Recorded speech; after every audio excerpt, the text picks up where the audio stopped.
Le message que vous allez suivre dans un instant est une découverte originale du révérend apôtre Georges David Ada. Converti à Reims en France en 1987, le révérend Ada a été en bénédiction au corps du Christ dans plusieurs pays en tant qu'enseignant, évangéliste et prophète. D'origine togolaise et juive allemande, le révérend Georges David Ada surprend par ses enseignements originaux et ses révélations des mystères cachés de Dieu. Conférencier, médiateur et politicien, président du PNTS, Parti nationaliste travailliste pour le salut au Togo, le révérend Ada est auteur de 3 livres, dont le dernier c'est L'heure de se réveiller. Le révérend Ada croit que Dieu a choisi le Togo pour réveiller l'Afrique et le monde. Bonne écoute à tous et que Dieu vous bénisse. C'est l'heure de se réveiller. Et vous allez comprendre tout à l'heure ce qu'est l'Afrique et le message que Dieu a caché dans la carte de l'Afrique. L'Afrique représente un crâne humain. Les pays qui se retrouvent dans la zone du cerveau ont connu de grandes civilisations, à l'exemple du royaume d'Égypte, d'Aksum et de Kush, parce que le cerveau est un organe pensant, source de l'intelligence de l'homme. Dans les Saintes Écritures, il est dit que le serpent a séduit Ève. En d'autres termes, le serpent a injecté la désobéissance dans la pensée de la femme. Nous voyons clairement ce serpent, la gueule ouverte, représentée par la mer Rouge. Il a trouvé une faille dans la pensée de la maman africaine et y a pénétré. Le Togo représente le trou de l'oreille africaine, d'où son rôle stratégique au sein du continent. Maintenant, évoluons au niveau de l'œil de l'Afrique. Le lac Victoria est situé exactement à la place de l'œil dans la tête africaine. Ce devrait être à cet endroit précis qu'avait existé le jardin d'Éden. Car il est dit que dans le jardin, les yeux d'Adam et d'Ève s'ouvrirent après avoir mangé le fruit défendu. Nous trouvons cela dans Genèse 3, verset 7. Il est possible que l'Afrique soit l'Éden en question et que le jardin ait effectivement existé à la place du lac Victoria. L'un des premiers ancêtres de l'homme, Erectus, Homo erectus, avait quitté la région exacte du lac Victoria avant de s'éparpiller dans le monde. Les pays qui se retrouvent dans la zone de la bouche, à savoir l'Afrique du Sud, ont expérimenté une grande évolution parce que la bouche est l'organe moteur de la communication.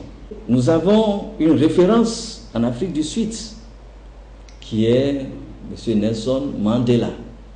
Il ne fait que jouer son rôle par rapport à la place qu'il occupe ou la place qu'occupe son pays qui est l'Afrique du Sud, qui est la bouche.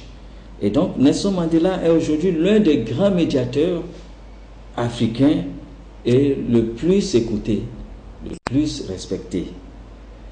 Tout simplement parce qu'il vient de cette partie de l'Afrique qui représente la bouche. Israël occupe une position exceptionnelle au point culminant du crâne africain, la place de la fontanelle.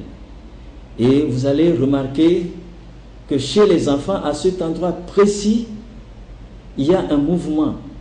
On pourrait dire que c'est la respiration qui se fait sentir. Mais Dieu a créé ce phénomène uniquement pour nous dire qu'il y a quelque chose qui se passe à cet endroit précis, que c'est l'endroit où il a placé son peuple élu. Maintenant, nous allons voir ce que regarde l'Afrique. Quand nous faisons attention à l'image qui est même affichée, vous voyez que l'Afrique a son regard tourné vers Madagascar. Alors, que représente Madagascar? Lorsque nous renversons la carte de Madagascar, nous pouvons constater la forme d'un sexe masculin. En effet, selon la Bible, Cham est le père de l'Afrique. Maintenant, la Bible dit que Cham vit la nudité de son père pendant qu'il était ivre, dans Genèse 9, 22. Et nous déduisons alors que l'Afrique représente aussi la tête de Cham, regardant la nudité de son père Noé, laquelle nudité est symbolisée par Madagascar. Il suffit de faire attention avec l'image qui est affichée et vous remarquez que Madagascar représente effectivement la forme du sexe masculin. Alors, ce que nous devons comprendre, c'est que c'est toute l'historique de la création ou de la Genèse que Dieu a dessinée dans la carte de l'Afrique. Et si Dieu donne à notre continent la forme d'une tête humaine, c'est dire ou prouver que l'Afrique est réellement le berceau de l'humanité. Et autrement dit, l'Afrique est la tête des autres continents. Et la leçon qu'on doit tirer de ce mystère, c'est qu'il y a un créateur.